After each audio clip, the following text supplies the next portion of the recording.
ഒരു 1.5 വർഷം മുമ്പ്, കൃത്യമായി പറഞ്ഞാൽ 17 മാസം മുമ്പ് ഇന്ത്യൻ ഓഹരി വിപണിയെ പിടിച്ചു കുലുക്കിയ സംഭവമായിരുന്നു ഹിൻഡൻബർഗ് റിസർച്ചിന്റെ കണ്ടെത്തലുകൾ. അതിൻ്റെ തലപ്പത്തിരിക്കുന്ന നദാൻസ് ആൻഡേഴ്സൺ വെളിപ്പെടുത്തിയ കാര്യങ്ങൾ. അതോടുകൂടി അദാനി കമ്പനികളുടെ എല്ലാ കമ്പനികളുടെയും ഓഹരി വില കുത്തനെ ഇടിഞ്ഞത് നമുക്കറിയാം. ലോകത്തിലെ 10 സമ്പന്നരുടെ പട്ടികയിൽ നിന്നും അദാനി പുറത്തേക്ക് പോയി, അത് നമുക്കറിയാം. പിന്നെ പതുക്കെ പതുക്കെ അദാനി തിരിച്ച് പിടിച്ചിങ്ങനെ കയറി വരുന്ന സമയത്താണ് ഇപ്പോൾ അടുത്ത ബോംബ് പൊട്ടിച്ചിരിക്കുന്നത്. ആര്? ഹിൻഡൻബർഗ് റിസർച്ച് അടുത്ത ബോംബ് പൊട്ടിച്ചത്. അവർ 2 ദിവസം മുമ്പ് തന്നെ ഹിൻഡൻബർഗ് റിസർച്ചിന് മുന്നറിയിപ്പ് എക്സിൽ, പഴയ ട്വിറ്റർ, അതിൽ എക്സിൽ കൊടുത്തിരുന്നു. അടുത്ത ഒരു വളരെ പ്രധാനപ്പെട്ട ഒരു വെളിപ്പെടുത്തലുമായിട്ട് ഞങ്ങൾ വരുന്നുണ്ട് ഇന്ത്യയെ സംബന്ധിച്ച് എന്ന് 2 ദിവസം അവർ മുന്നറിയിപ്പ് നൽകിയിരുന്നു. അപ്പം മൊത്തത്തിൽ ഓഹരി വിപണിയിൽ ആശങ്കയായത് ആർക്കെതിരെയായിരിക്കും ഇത് വരിക? വീണ്ടും അദാനിക്കെതിരെയാണോ? പക്ഷെ അദാനിക്കെതിരെയല്ല ഇപ്പോൾ വന്നിരിക്കുന്നത്. പക്ഷെ അദാനിയുടെ ഓഹരികളുടെ വില വീണ്ടും കുത്തനെ ഇടിഞ്ഞു തുടങ്ങി കഴിഞ്ഞ 2 ദിവസമായിട്ട്. എത്രയോ കോടി രൂപയുടെ നഷ്ടമാണ്, ഏതാണ്ട് വലിയ നഷ്ടമാണ് അദാനിക്ക് ഓഹരി മൂല്യത്തിൽ ഇപ്പോൾ സംഭവിച്ചിരിക്കുന്ന ഒരൊറ്റ പുതിയ വെളിപ്പെടുത്തലുണ്ട്.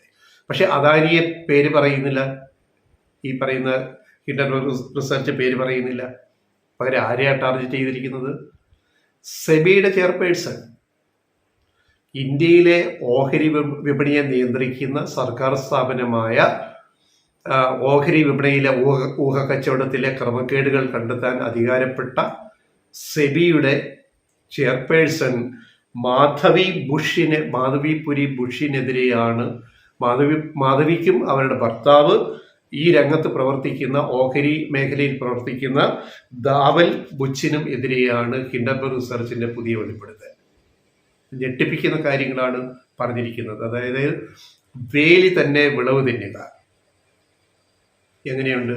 അതായത് ഇന്ത്യയിലെ ഓഹരി ഇടപാടുകളിലെ ക്രമക്കേടുകൾ കണ്ടെത്താൻ നിയോഗിക്കപ്പെട്ടുള്ള സെബിയുടെ ചെയർപേഴ്സണായ മാധവി ബുച്ച്, അവരും അവരുടെ ഭർത്താവിനും അദാനിയുടെ ഷെൽ കമ്പനികളിൽ നിക്ഷേപമുണ്ട് എന്നാണ് ഹിൻഡൻബർഗ് റിസർച്ച് ഇപ്പോൾ വെളിപ്പെടുത്തിയിരിക്കുന്നത്. അവരത് നിഷേധിച്ചു, സ്വാഭാവികം, അങ്ങനെയൊന്നും ഇല്ല. പക്ഷേ അവർ വീണ്ടും ട്വീറ്റ് ചെയ്തിരിക്കുന്നു, ഹിൻഡൻബർഗ് റിസർച്ച് തെളിവുകൾ സഹിതം ഇത്ര കോടി രൂപകൾ, ഇത്ര നിക്ഷേപങ്ങൾ കടലാസ് കമ്പനികളിലേക്ക്, അതായത് അദാനിയുടെ സഹോദരൻ വിനോദ് അദാനി നടത്തുന്ന ഷെൽ കമ്പനികളിലേക്ക് മാധവി ബുച്ചും ഭർത്താവും കോടിക്കണക്കിന് രൂപയുടെ നിക്ഷേപം നടത്തിയിരിക്കുന്നു എന്ന് ആണ് കണ്ടെത്തിയിരിക്കുന്നത് ഹിൻഡൻബർഗ് റിസർച്ച്. അതാണ് അവർ പുറത്തുവിട്ടിരിക്കുന്നത്. നിഷേധിച്ച സ്വാഭാവികം. പക്ഷേ ഇപ്പോൾ സമ്മർദ്ദം വന്നിരിക്കുന്നത് സെബിയുടെ ചെയർപേഴ്സൺ സ്ഥാനത്തു നിന്ന് മാധവി ബുച്ചിനെ മാറ്റണമെന്നുള്ള ആവശ്യം ഉയർന്നു കഴിഞ്ഞു. ഞങ്ങൾ നേരത്തെ പറഞ്ഞ ഒരു പ്രയോഗം ഇതാണ്, വേലി തന്നെ വിളവ് തിന്നുക. പിന്നെ ഈ സ്ഥാപനം എങ്ങനെ മുന്നോട്ട് പോകും? സെബി എങ്ങനെ ഓഹരി വിപണിയെ നിയന്ത്രിക്കാൻ പറ്റും? ഇതാണ് ആരോപണം. ഇത് തെളിയിക്കപ്പെടണം, അത് രണ്ടാമത്തെ കാര്യം. പക്ഷെ ആരോപണം, അപ്പൊ ആരോപണം ഉന്നയിച്ചതുകൊണ്ട് തന്നെ മാധവി ബുച്ച് അവിടുന്ന് സ്ഥാനം ഒഴിയേണ്ടി വരുമെന്നാണ് ഏറ്റവും ഒടുവിലത്തെ സൂചനകൾ. ഇതിനകത്ത് ആരാണ് കളിക്കുന്നത്? അദാനിയുടെ സഹോദരന്റെ നേതൃത്വത്തിലുള്ള സ്ഥാപനം, ഷെൽ കമ്പനികൾ, അതിലേക്കാണ് നിക്ഷേപിക്കുന്നത്. നിക്ഷേപിച്ചിട്ട് ആ പണം അവിടെ നിന്ന് ഇങ്ങോട്ട് സൈഫൺ ചെയ്യുക, അടിച്ചിങ്ങോട്ട് വിടുക, എന്നിട്ട് അദാനിയുടെ ഓഹരികൾ വില കൂട്ടി വാങ്ങുക. അങ്ങനെ ഓഹരി വിപണിയിൽ കൃത്രിമ വില കൂട്ടി അദാനിയുടെ ഷെയറുകളുടെ വില കൂട്ടുകയും അങ്ങനെ ആ ഓഹരിയുടെ വെച്ചിട്ട് വൻ വായ്പ എടുക്കുകയും അങ്ങനെ ബിസിനസ് നടത്തുകയും ചെയ്യുന്ന ഒരു വലിയ തന്ത്രമാണ് ഈ നടന്നുകൊണ്ടിരിക്കുന്നത്. ഇതാണ് ഹിൻഡൻബർഗ് റിസർച്ച് കണ്ടെത്തിയ ഒരു കാര്യം. ഇതാണ്, ഇത് സെബിക്ക് അറിയാം, പല കോർപ്പറേറ്റുകൾ ഇത് ചെയ്യുന്ന കാര്യം സെബിക്ക് അറിയാം. പക്ഷെ സെബിയുടെ തലപ്പത്തിരിക്കുന്ന ആള് തന്നെ, മാധവി ബുച്ച് തന്നെ ഈ കച്ചവടത്തിൽ പങ്കാളിയായി, അവരുടെ ഭർത്താവ് പങ്കാളിയായി കഴിഞ്ഞാൽ അതിൻ്റെ അർത്ഥം എന്താണ്? ആലോചിക്കണം. ഇത് വളരെ ഗുരുതരമായ ഒരു വിഷയമാണ്. ഇപ്പൊ അദാനി ഓഹരികൾ വീണ്ടും അതുകൊണ്ട് താഴേക്ക് പോയി. സെബിയുടെ ഏറ്റവും വലിയ ഒരു പ്രതിസന്ധിയാണ് ഇപ്പോൾ നേരിടുന്നത് സെബിയെ സംബന്ധിച്ച്. അദാനി ഓഹരികൾ ഇടിഞ്ഞു. പിന്നെ ഓഹരി വിപണിയുടെ വിശ്വാസ്യതയും നിഷ്പക്ഷതയുമാണ് ഇവിടെ ചോദ്യം ചെയ്യുന്നത്. അപ്പോൾ അദാനിയുടെ ഗ്രൂപ്പിനെതിരായ ഈ ഒരു അന്വേഷണം ഇതുപോലെ കാര്യക്ഷമമായില്ല. 1.5 കൊല്ലം മുമ്പ്, 17 മാസം മുമ്പ് സെബിക്ക് പരാതി കിട്ടിയിട്ടും സെബി ഒന്നും അന്വേഷിക്കുന്നില്ല. അദാനി ഓഹരിയുടെ വില ഊതി വീർപ്പിച്ചതിനെ പറ്റി ഒരു അന്വേഷണം നടക്കുന്നില്ല. അദാനിയുടെ സഹോദരൻ നടത്തുന്ന ഷെൽ കമ്പനി വഴി നടത്തിയ ഫണ്ടിങ്ങിനെ കുറിച്ച് കാര്യം അന്വേഷണം നീങ്ങുന്നില്ല. ഏതായാലും അദാനി ഗ്രൂപ്പിനെതിരെ സെബി ഇതുവരെ നടപടിയൊന്നും എടുത്തിട്ടില്ല എന്നത് ശ്രദ്ധേയമാണ്. അന്വേഷണം പ്രഖ്യാപിച്ചു, പക്ഷേ അന്വേഷണം ഈ ഒച്ചിഴയുന്നത് പോലെ ഇങ്ങനെ പതുക്കെ കൊണ്ടിരിക്കുക. അതെന്തുകൊണ്ടാണ്? ഒരു ക്രമക്കേട് നടന്നാൽ അന്വേഷിക്കാൻ സെബിക്ക് അധികാരമുണ്ട്. എന്താ സെബി ചെയ്യാത്തത്? ഇപ്പൊ കാര്യം പിടികിട്ടിയല്ലോ. അപ്പോൾ ഇത്തവണ അദാനിയല്ല, സെബിയാണ് പ്രതിക്കൂട്ടി. മാധവി ബുച്ചും സെബിയുമാണ്, അതിന്റെ ചെയർപേഴ്സണായ മാധവി ബുച്ചും സെബിയുമാണ് പ്രതിക്കൂട്ടി. ഇന്ത്യയിലെ ഓഹരി വിപണിയെ നിയന്ത്രിക്കുന്ന സ്ഥാപനത്തിന്റെ മേധാവിക്കെതിരെയാണ് ഹിൻഡൻബർഗ് റിസർച്ച് ആരോപണം ഉന്നയിച്ചിരിക്കുന്നത്.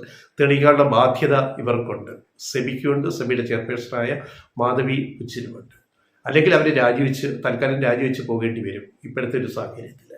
അപ്പം അദാനിക്ക് ഈ ഓഹരി വിപണിയിൽ ഇതുമൂലമുണ്ടായ നഷ്ടം, ഓഹരി വില കുത്തനെ ഇടിഞ്ഞപ്പം അദാനിക്കുണ്ടായ നഷ്ടം എത്രയാണെന്നറിയാമോ? 2 ദിവസം കൊണ്ട് 53,000 കോടി രൂപയുടെ നഷ്ടമാണ് അദാനിക്കുണ്ടായത്. ഒരൊറ്റ റിപ്പോർട്ടിന്റെ പേരിൽ. ഇവിടെ വിഴിഞ്ഞം തുറമുഖത്തിന്റെ ആകെ ചെലവ് 7,500 കോടി രൂപയാണ്. പോട്ടെ, 8,000 കോടി രൂപ സന്ധിക്കുക. 2 ദിവസം കൊണ്ട് അദാനിക്ക് നഷ്ടമായത് 53,000 കോടി രൂപയാണ്. ആലോചിക്കണം, ഒരൊറ്റ റിപ്പോർട്ടിന്റെ പേരിൽ. അപ്പോ ഇതൊക്കെ വിഴിഞ്ഞത്തെ ബാധിക്കുമോ എന്ന് നമുക്ക് ഇപ്പൊ പറയാൻ പറ്റില്ല. വിഴിഞ്ഞത്തെ കാര്യങ്ങൾ മുന്നോട്ട് പോകുന്നുണ്ട്. പക്ഷേ ഇത് ഒരു വലിയ ഭീഷണിയായിട്ട് നമ്മുടെ തലയ്ക്ക് മേലെ നിൽക്കുകയാണ്. കോർപ്പറേറ്റ്